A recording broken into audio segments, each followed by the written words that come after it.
Renovating an old house is always an adventure, right? You pull up carpets and find beautiful hardwood. You knock down a wall and discover a hidden fireplace. For me, it was peeling back the sun-faded floral wallpaper in what was going to be my new bedroom. Behind a particularly stubborn patch, a small folded piece of paper fell to the floor. It was old, brittle, and covered in frantic, spidery handwriting. It looked like a kid's secret rules list, but the tone was anything but playful. It was a survival guide. There were 5 rules. 5 very specific, very strange rules for living in this house. Rule number 1. Don't look at the ceiling when you cough. Weird, but okay. Maybe there were asbestos issues or loose plaster. Made a strange sort of sense. Rule number 2. If you hear scratching, scratch back. This one was odder. Was it a code for a neighbor? Or some bizarre advice for dealing with raccoons in the walls? I pictured myself scratching at the drywall like a cat and chuckled. Rule number 3. Never let your shadow touch the closet door. Now we were getting into pure superstition. It sounded like something a child would invent to scare their younger sibling. I glanced at the old, dark wood of the closet door. It was imposing. I'll give it that, but it was just a closet. Rule number 4. If the air smells like wet copper, hold your breath. This one was genuinely unnerving. The smell of copper is the smell of blood. It brought a metallic taste to the back of my throat just thinking about it. I tried to dismiss it as part of the creepy little game someone had created. And the final rule, number 5, ignore the breathing from the attic. My eyes shot up to the square hatch in the ceiling, the attic. Of course, there was an attic. Every horror story needs an attic. Breathing? I listened. Silence. Just the hum of the old house settling around me. I crumpled the note and tossed it into the trash can with the wallpaper scraps. A funny prank from a previous owner, nothing more.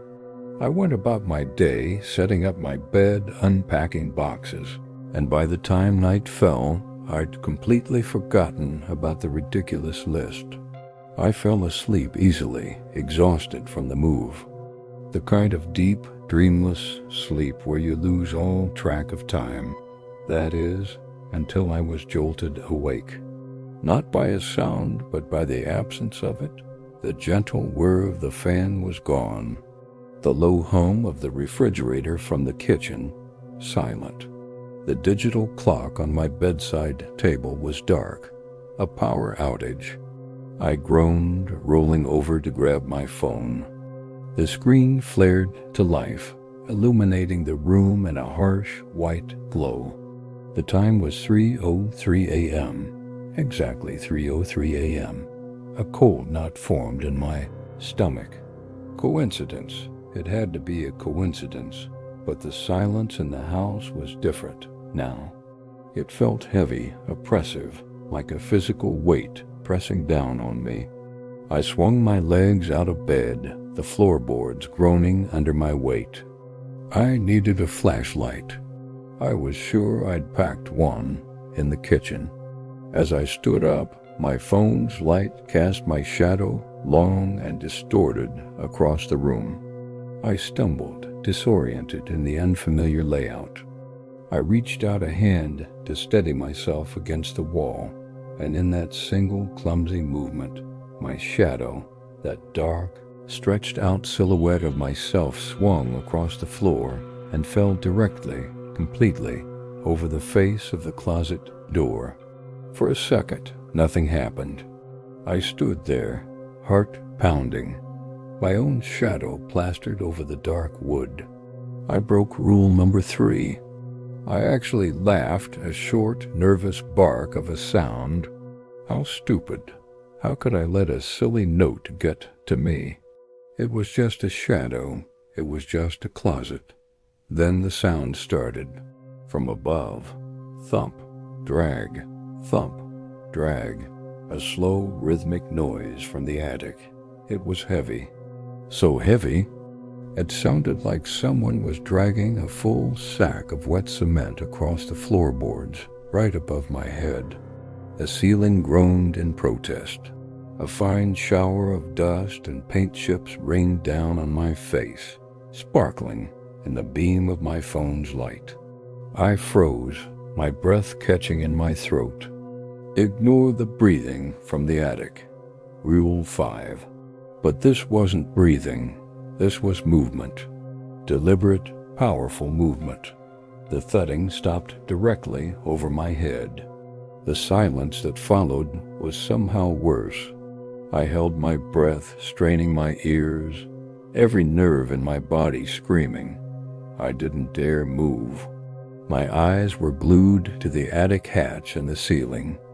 Don't look at the ceiling when you cough. Rule 1. Was I about to cough? My throat felt tight, dry. Then a new sound. A wet, sticky, sliding noise. It wasn't coming from above anymore. It was coming from the wall right next to the closet. It was the sound of something slick and heavy pulling itself downward inside the walls of my bedroom. I could hear the plaster crumbling, the studs straining. It was coming down. Whatever was in the attic was coming down. My mind was a blur of pure animal terror. I couldn't scream. I couldn't run. My feet felt like they were nailed to the floor. All I could do was stare at the closet door, at the wall beside it, my phone shaking in my hand, the light dancing over the peeling wallpaper. The sliding sound stopped. The house fell silent again, a deep, listening silence. Where was it? Did it stop? Was it gone? I stood there for what felt like an eternity, my own ragged breathing the only sound in the universe. My eyes darted around the dark corners of the room, searching for a shape, a movement, anything. There was nothing. Maybe I imagined it. Maybe the stress of the move, the old house, the weird note, maybe it all just got to me. I slowly let out the breath I hadn't realized I was holding, and that's when I felt it. A cold puff of air on the back of my neck. It was damp, carrying a faint, foul odor. It was a breath, a ragged, slow, inhuman breath, right behind me.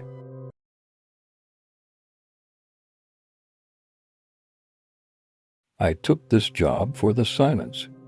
Up here in this glass box perched on a steel skeleton, the wind is the only company. For 2 days, it was perfect. Just me, the sky, and endless miles of pine trees. I'd sit for hours, scanning the horizon, the quiet seeping into my bones, washing away the city noise I was so desperate to escape. The hum of the radio was a low, comforting presence, a lifeline I never expected to need. On the third night, that comfort was shattered. The silence started talking back. I was alone 100 feet above the forest floor when the walkie-talkie crackled to life. A burst of static, then a voice. It was my voice, identical in every tremor, every slight hesitation. But my lips weren't moving. I wasn't speaking. The words it spoke were calm, almost casual. The coffee will spill in 10 seconds. I stared at my mug, steam rising in the cold air. It was sitting securely on the small metal desk. Impossible. The voice started counting. 10, 9, 8. I watched mesmerized, a cold knot tightening in my stomach. 7, 6, 5. My hand twitched, wanting to grab the mug, to prove it wrong. But I was frozen. 4, 3, 2, 1. Right on cue, a sudden gust of wind rattled the entire tower, just a little shudder, but enough. The mug wobbled, tipped, and sent a wave of scalding coffee across my maps. I jumped back, a curse catching in my throat. I looked at the radio, then at the mess. It was a coincidence. It had to be. I cleaned up the coffee, my hands shaking. The tower felt different now. The vast, beautiful wilderness outside the windows suddenly seemed threatening, the darkness absolute. I tried to rationalize it. Maybe I had dozed off, dreamed it. Maybe the isolation was getting to me faster than I thought. I tried to go back to my routine, forcing my eyes to scan the dark tree line. But all I could focus on was the silent radio on the desk. Every pop of static made me jump. I considered calling in, reporting a malfunction. But what would I say? That I was hearing myself. They'd think I was crazy. They'd probably be right. The minutes stretched into an hour, then two. The silence returned, but it wasn't peaceful anymore. It was heavy, waiting. Just as I started to convince myself it was all in my head, the radio crackled again. The same voice, my voice. The generator will stutter in 5 seconds. I didn't even have time to process it. 5, 4, 3, 2, 1. The steady hum of the generator powering my lights faltered. The lights flickered once, twice, then steadied again. My heart hammered against my ribs. This wasn't a coincidence. This was real. What was happening? Was someone out there? A prankster with a sophisticated voice modulator watching me from the woods. The thought was terrifying. I grabbed my binoculars and scanned the darkness, searching for a flicker of a flashlight whose shape, anything. There was nothing but trees swaying in the wind. The forest was an impenetrable wall of black. I felt a paranoia so intense it was suffocating. Every shadow seemed to be moving, every rustle of leaves a footstep. I locked the door to the small cabin below the lookout platform, a flimsy piece of metal that suddenly felt as thin as paper. I was trapped up here. The voice was toying with me, playing a sick game. I sat in the chair, my eyes glued to the radio, waiting for its next pronouncement. Waiting for the other shoe to drop. The fear was a physical thing, a cold weight in my chest. I felt like a mouse in a cage, being watched by something I couldn't see. For minutes passed. Or maybe it was an hour. Time had lost all meaning. Then the radio crackled again, and my own voice, chillingly calm, delivered the next prophecy. The window will crack when the wind stops. This was different. More specific. More impossible. The wind was howling now, a constant, mournful sound that had been my only companion. I looked at the thick pane of glass facing north. It was designed to withstand storms, gales, anything the mountain could throw at it. For the wind to just stop. And for the window to crack then. It defied logic. I watched and I waited. The howling continued, a relentless assault on the tower. And then, abruptly, silence. The sudden absence of sound was more jarring than the noise itself. A complete and natural stillness fell over the world. The trees stood like statues. And in that dead quiet, a sharp, spider-webbing crack shot across the north window, spreading from the frame to the center. I didn't scream. The sound was trapped in my throat. I just stared, my mind refusing to accept what my eyes were seeing. This wasn't a prank. This was something else. Something ancient and powerful and utterly malevolent. The next 4 minutes were the longest of my life. I huddled in the corner, away from the cracked window, my gaze darting between the radio and the door. The feeling of being watched intensified. I felt a presence in the tower with me, an unseen entity enjoying my terror. The voice on the radio wasn't just predicting things, it was causing them. It was demonstrating its power, showing me how helpless I truly was. Every creak of the tower, every whisper of the returning wind sounded like a footstep. I thought about the ranger's instructions. In an emergency, stay put. Help will come. But how could I call for help? How could I explain this? The next transmission came, and the words froze the blood in my veins. My voice, but now it was lower, slower, laced with a dreadful finality. The countdown to the knock begins now. A beat of silence, then 10. The voice was rhythmic, like a metronome marking the last seconds of my life. 9. I scrambled for the heavy fire extinguisher, the only thing up here that felt like a weapon. 8. I backed away from the trapdoor that led down the stairs, pressing myself against the far wall. 7. Who was going to knock? What was going to knock? There was no one for miles. 6. The numbers echoed in the small space, each one a hammer blow to my sanity. 5. My breathing was ragged, loud in the tense silence between the counts. 4. I braced myself, extinguisher held tight. 3. It's coming. It's coming up the stairs. 2. My eyes were locked on the trapdoor. 1. The silence stretched for a single, agonizing heartbeat. Then 0. The instant the word left the radio, a thunderous knock shook the entire tower. It wasn't at the trapdoor below. It was right here. At the main door to the lookout cabin, 100 feet in the air, bam! The metal door rattled in its frame. It was impossible. There's no platform, no walkway, nothing outside that door but a sheer drop. Another knock, louder this time. Bam. Pure, blind panic took over. I don't know why I did it. Maybe to prove there was nothing there, to break the spell. I threw the extinguisher down, lunged for the door, and wrenched it open. Nothing. Just black, empty air and the distant, indifferent stars. The wind whipped past me into the cabin, cold and empty. There was nothing there. I slammed the door shut, my body trembling uncontrollably. I leaned against it, gasping for air, a hysterical laugh bubbling in my chest. Nothing.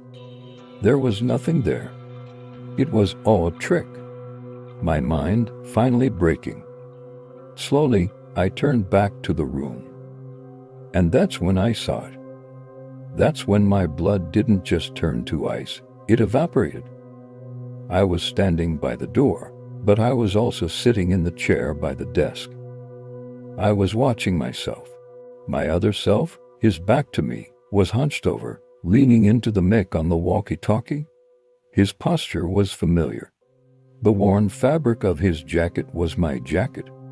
As I watched, paralyzed, my hand pressed the transmit button. And through the speaker, I heard a voice, my voice, crackle to life, speaking the very first words I had heard tonight. The coffee will spill in 10 seconds. I wasn't the one being haunted. I was the ghost. I was the one making the predictions. This tower wasn't my prison, it was my purgatory, and this night, this terrible, endless night, was just beginning again, and again, forever. Thanks for listening. If this story chilled you, be sure to hit that subscribe button, because the darkness has many more tales to tell.